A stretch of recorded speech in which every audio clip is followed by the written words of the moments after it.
তেতিয়াহ'লে হুই জুবিন মোৰ কাৰণে জুবিন একো নহয় এইজনে জুবিনক হুই জুবিন বুলি কৈ মহা বিপদত পৰিলে আৰু আঁঠু কঢ়াই ইয়াক ৰাখি কিনে থৈ দিলে চাওকচোন আপোনালোকে মোৰ কাৰণে জুবিন একো নহয়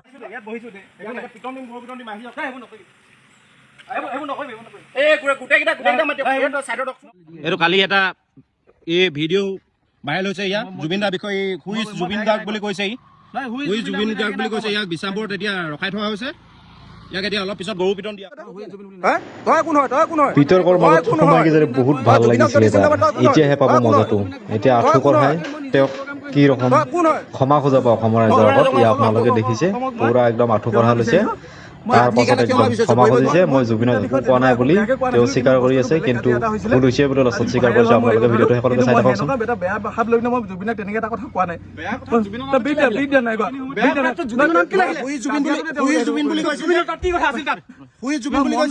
ৰাস্তাত ইফালে মম জ্বলাই থৈছিলে ৰাস্তাত সেইটো ৰখাই পেলাই মোক তেহেঁতি দম দিলে হুই জুবিনটো কেলে কৈছিলি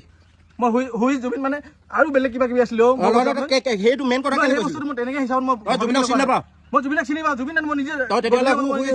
কেলে কৈছিলি মই অসমৰ ৰাইজক মই ক্ষমা বিচাৰিছো মই সেই হিচাপত মই ভাবি পিনে জুবিন দাক কোৱা নাই একো তেনেকে সঁচা কৈছো মই